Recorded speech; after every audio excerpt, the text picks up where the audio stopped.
Welcome to Osiris, the first mummy.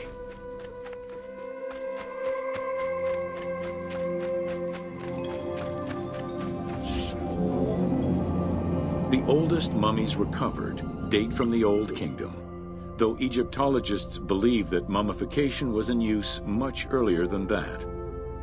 At first, the body was mummified through environmental desiccation, by leveraging the dryness of the environment and the heat of the climate.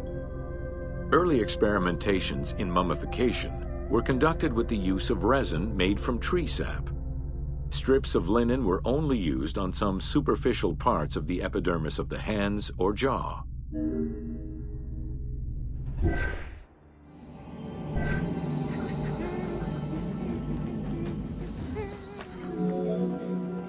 Ideologically, the will to preserve the body is not explained in any way until 3600 BCE. This is when the Egyptian belief that the body housed the soul was finally documented for modern Egyptologists to eventually decipher. It was not until the arrival of the myth of Osiris in the Egyptian religion around the 5th dynasty that mummification was thoroughly conceptualized. The practice was thereafter grounded in both a mythological and ideological point of view.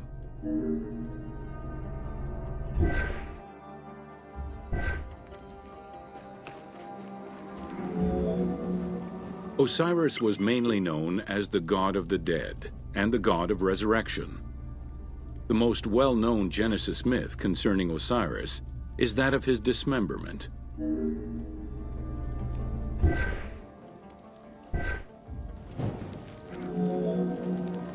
It is Plutarch who gives the most simplified and complete summary of the story.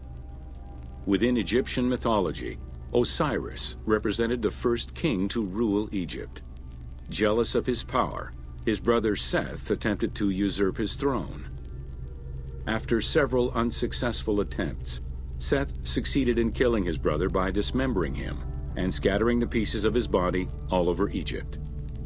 Isis, the great of magic, traveled all over Egypt in search of the pieces of her husband's body. After a long search, she recovered all the pieces save for his manhood, as it was eaten by a fish.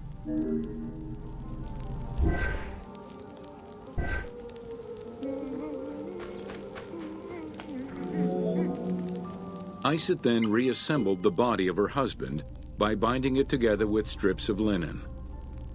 Aided by her sister Nephthys, another powerful magician, they gave Osiris the breath of life. This not only brought him back from the dead, but also allowed him to recover his virility long enough to impregnate Isis, thus ensuring his succession before, once more, dying. Thus Horus was born.